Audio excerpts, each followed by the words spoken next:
Hello everybody, my name is EDGearToYou, and welcome back to Let's Play Splatoon. In today's episode, we'll be going through Octoling Assault. Now you may notice that I've already beaten this level. Fun story, all of my footage for this episode and the next episode all corrupted, so I'm gonna have to re-record these levels all over again. It's gonna be so much fun. But anyway, on a happier note, we were playing through an Octoling level. Now, we have seen these before, but I still really like playing through these levels because they're a lot of fun. The cool thing about the Octoling levels is that I really like that they made the AI for the Octolings difficult to deal with, because it really does prepare you for some of the more difficult and brutal levels that you'll be facing when you're playing the game's online modes, because some of the online matches in this game can get pretty brutal. Now, because we're going through here, you're going to get to see some things that are different when you go through these levels, depending on whether or not you've beaten them already. One example that we'll see in a moment is the fact that the sunken scrolls, they become a bit more transparent and you can't actually pick them up. We'll see that in a moment when we collect the sunken scroll. Let's see you. Okay, I think that was the last one. And the sunken scroll is up there. So, we need to go over here, click the last fish eggs because I feel like it. And eventually, yay! Except not yay because we can't pick it up. Hey, that's what I thought. Alright. So that's something that kind of bothers me, is the fact that you cannot pick up the sunken scrolls again if you already collected them. But what I do like is the fact that the Zapfish becomes like a cute little plus toy when you pick it up.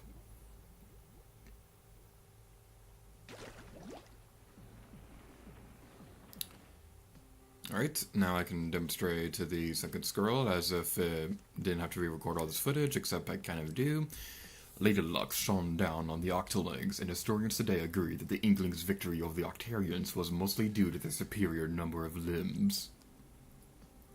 Jet just looks so adorable in this picture. Alright, so now, something that I realized, and I can't really demonstrate this because I can't record gamepad footage, is the fact that if you hover your finger over the places where you could super jump onto levels, you can see the level number for it. But this will only apply for levels that you've opened up already. So, the next level we'll be going towards is... We can go through walls, except those aren't walls, those are floors.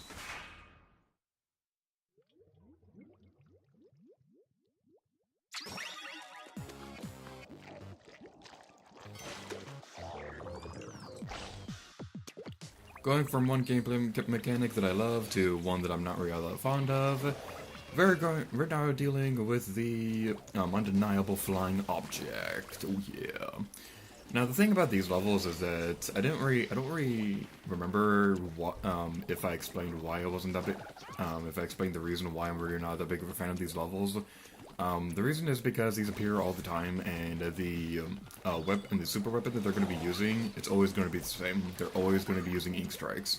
I think it would have been better if the Octarian used something else every time you fought them, like if this level was built around trying to avoid a killer whale attack or something like that. Just my personal opinion. I'm not entirely sure if they tried doing this at one point, but for whatever reason they couldn't. I'm not that sure. I'm not sure if they did anything like that. But thankfully, this isn't that too long of a level, so I could just re-record all this footage. And I think I'm just going to be using like stock footage from what I've been recording the past couple months. So for the online sections of this level, it really just depends on what levels are available on the online mode. Like if we get Piranha Pit again, then I'm probably going to just use stock footage for this video. Just for you. Over here, we get a bubbler. Okay, I thought you were going to be something else. Now, what are you going to be? Piece of armor. Yay! Ah! That sounded really fake.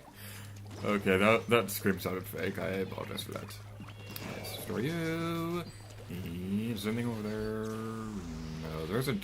Okay. Whee!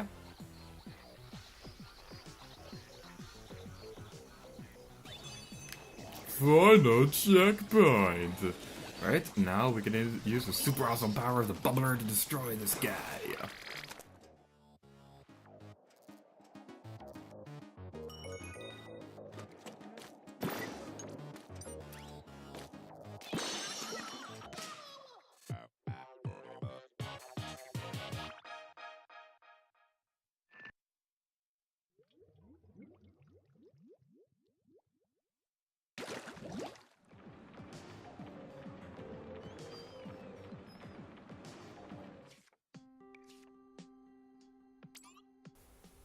This is the only existing photograph of the legendary Squidbeak Splatoon. The young man folding his arms appeared to be the leader. When this picture was taken, the Great Turf War had been raging on for over a year. Now, what I really like about this picture is the fact that if you look closely at the guy directly towards the left of the cat, you can see Captain Cuddlefist's cane. So this is like supposed to be a younger version of him, and if you look behind them, you can see someone who looks very similar to one of the shopkeepers of the Booyah base. So that could be like Sheldon's grandfather or something like that. It's a really, really cool detail. But that's going to be it for the Octo Valley portion of this video. I'm going to meet you guys back over in Egopolis so that we can take care of some online matches. So, see you guys in a moment.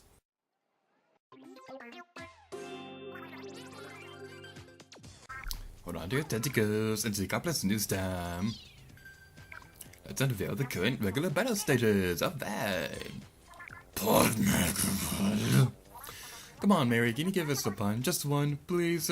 Look at all the cargo, I can hardly contain her myself. My towers! The stage really towers over the competition. Ugh. And now the current ranked battle stages. Fantastic. Try not to spray all the cargo with ink, will you? Whatever, the ink vanishes when the battle's over.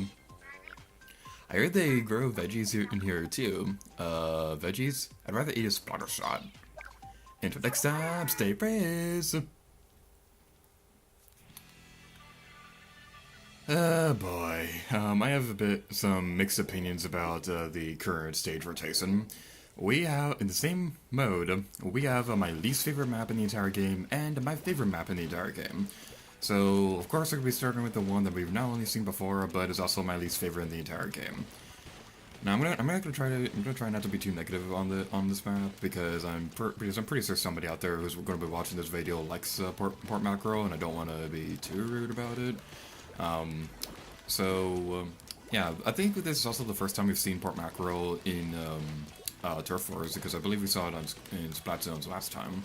So, yeah, it's going to be slightly different. It's going to be exactly the same, but totally different. Get away from me. Okay. Inkzuka, you're my nemesis. Oh, we had our ink strike, available. Oh well, I saw you. I'm gonna go back for you. Come on. Face platted. Okay, I'm going to get this person. Let's go. Let's do this. Where are you? I'm getting really nervous right now because of the corridors. You need to be splatted. Oh my god, get... Okay, never mind. I don't know how that guy is still alive because I got him a couple times already. And... Alright.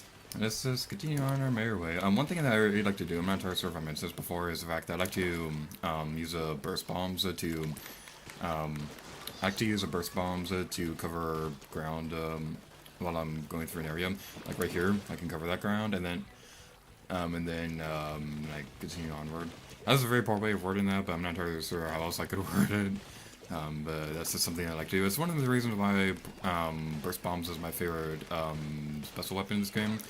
Right there, you're going to be seeing something pretty interesting, and it's the fact that the opponents, if they're in their spawn point, they cannot get attacked. So don't think that you can camp out over there and take them out, because they can attack, because they can splat you, but you will not be able to splat them.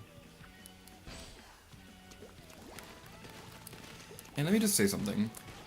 I know I've said that I really don't like the stage, But how in the world have we done so well on this map so far? Like, in stock footage that I used, that was the only port mackerel match that I had for Splatoons at the time, and we both got each other at the same time. Ooh, we got a Kraken. Okay, I'm gonna booyah that person. Let's see if I can do something on a Syria epic. Let's super jump across the entire arena. Yay! Look at all that blue! What kind of noise was that? Yay!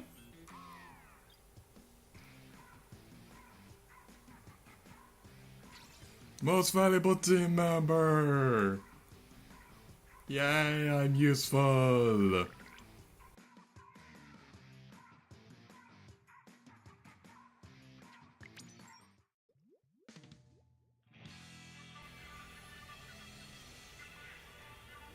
And I'm purple. Okay. Well, I like purple more than green, so I guess that's okay. But anyway, this is Moray Towers. Say what you will about this one. I understand why people don't like it, because it is very sniper-friendly. But this is my favorite map in the entire game. Moray Towers is awesome! And the reason why, because of this area over here, I believe this was added in, like, an update, eventually, that came out. Ooh, there's a blue right there. Yeah, okay, we got you. That little corridor over there, it seemed like for the longest time, whenever I'd play online, it seemed like for the longest time I was like the only person in the game who knew about that. More specifically, this area over here, so it'd be very easy for me to sneak up on people. And it just made me really happy, because, like, it felt like for the longest time I was the only one who really took advantage of that area. So that's the biggest reason why I like Moray Towers. It's also a very great stage to use the Schlosser on because of the corridor, because of the way the corridors look in this game. Not look in this game, the way that they appear. Okay, we got you. This is very intense. Most of the battling is going to be in the middle of the stage because that's where like everything leads up to. That's just where to go with that figure. But I'm going to give you guys a couple strategies for dealing with snipers in this map, because that seems like the thing that most people have trouble with. Snipers, this is a very sniper-friendly map, but things over here, like these little square things over there, that's a great place to hide behind when you're trying to deal with a sniper opponent.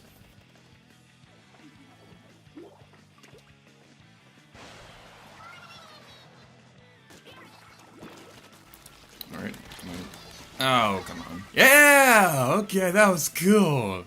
I sacrificed myself for victory! I regret nothing!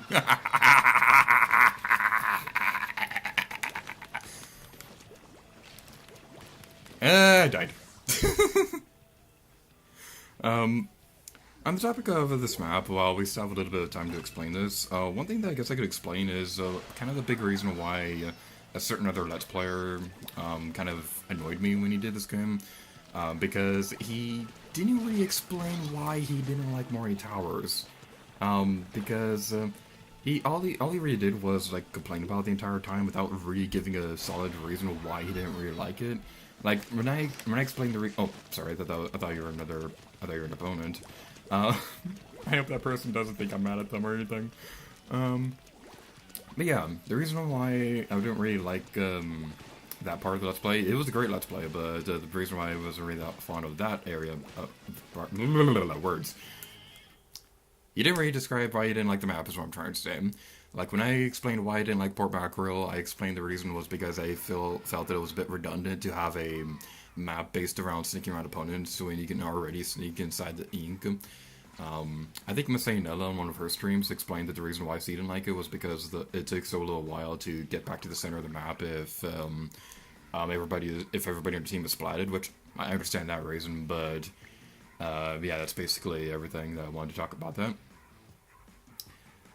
Now, I don't want to say goodbye to Moray Towers quite yet, but I already have all the footage that I need for this video in particular, so in the next episode, we're going to get a taste of the final ranked battle mode, Rainmaker. So, Thank you guys so much for watching this video, and next time, Liddy gear to you. Oh yeah.